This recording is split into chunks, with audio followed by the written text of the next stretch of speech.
Bonjour chers parents, le tutoriel suivant est pour vous démontrer l'utilisation du portail éducatif. Tout d'abord, inscrivez l'adresse suivante dans une barre d'adresse.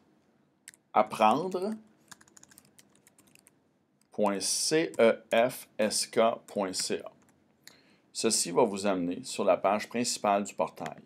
C'est à cet endroit que vous allez inscrire l'identifiant et le mot de passe qui vous a été attribué.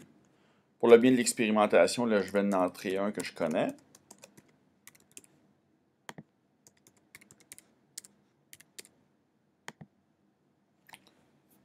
Lorsque vous arrivez ici, vous devez cliquer sur la barre horizontale pour faire apparaître le nom de votre ou de vos enfants. Donc, dans ce cas-ci, Jean-Daniel Potier, je vais me connecter. Donc, en ce moment, nous nous retrouvons dans la page personnelle de Jean-Daniel Potier, un élève de 12e année de l'École canadienne française.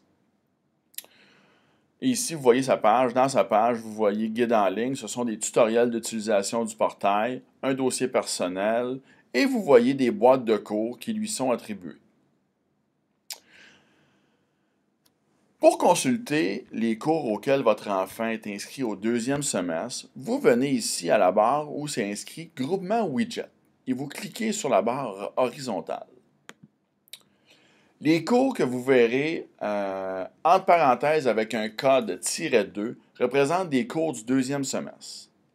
Dans le cas présent, nous observons que Jean-Daniel est inscrit en Fondement 30 à l'éducation à distance et également en Français A30 à l'éducation à distance. Mais pour le bien de notre projet pilote, nous allons choisir le cours de Sciences sociales 30.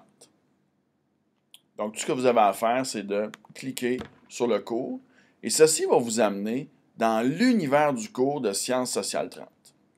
Et vous descendez, vous voyez la boîte et je vous montre que nous pouvons apporter les boîtes où nous voulons, nous pouvons les déplacer. Donc, dans un univers de cours, ce que vous allez voir, c'est 3 boîtes. Vous allez voir l'étudiant, les enseignants, Madame Moore, Madame Dominique, ainsi que l'arborescence du cours. Donc, pour le bien, je vais cliquer sur Bienvenue. Et ceci va nous amener dans l'espace du cours de Sciences sociales 30. Ici, vous pouvez consulter quelques éléments. Par exemple, le plan de cours. En cliquant sur le plan de cours, vous pouvez suivre les dates des différentes unités, les dates de tombée des examens, les modalités d'évaluation, et la question de la remise des travaux. Pour suivre unité par unité, je vous invite à cliquer sur Contenu de cours. Vous allez voir un sous-onglet apparaître, qui va s'appeler Unité 1. Je vais cliquer dessus. Il y a 3 possibilités d'information pour l'unité 1. La description de l'unité. En cliquant, vous allez voir les différents objectifs du cours. Les modalités d'évaluation. Ici, on apprend que l'unité 1 vaut 6% sur l'ensemble de l'année. L'activité d'apprentissage 1 vaudra 1% et l'examen du 5 mars vaudra 5%. Vous pouvez consulter le calendrier des activités. Si on voit une entrée au 6 mars, et si nous cliquons sur le 6 mars, nous allons voir que le test couvre les éléments de l'étude de 1531 à 1754. Les élèves, dans le cours de Sciences sociales 30, doivent faire des présentations sur l'actualité. Et les enseignants ont pris soin de mettre les horaires jusqu'à la fin de l'année des présentations des élèves. Donc, vous pouvez savoir à quel moment votre enfant fera une présentation dans le cours de Sciences sociales 30.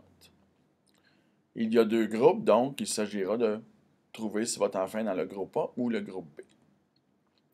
Il y a également l'onglet « Outils technologiques ». Cet onglet pourrait être l'utilisation d'applications pour l'apprentissage de l'élève. En ce moment, il n'y a pas d'élément d'entrée dans cet élément. Je reviens au départ, au bienvenue. Donc, ceci représente l'espace du cours de Sciences sociales 30. C'est dans cet espace que les enseignantes vont intégrer les informations du cours et qui vous permettra de suivre la progression des apprentissages de votre enfant. Si vous voulez revenir à la page personnelle de votre enfant, vous n'avez qu'à cliquer sur Ma page ici en haut à gauche. Et nous revenons dans la page personnelle de l'élève. Voilà, ceci est la façon d'intégrer le portail éducatif. Évidemment, je prendrai soin de communiquer avec vous pour m'assurer que vous compreniez bien comment utiliser le portail. Et je vous souhaite un excellent deuxième semestre et je vous remercie de consulter régulièrement le portail éducatif du Conseil des écoles françaisoises. Merci beaucoup.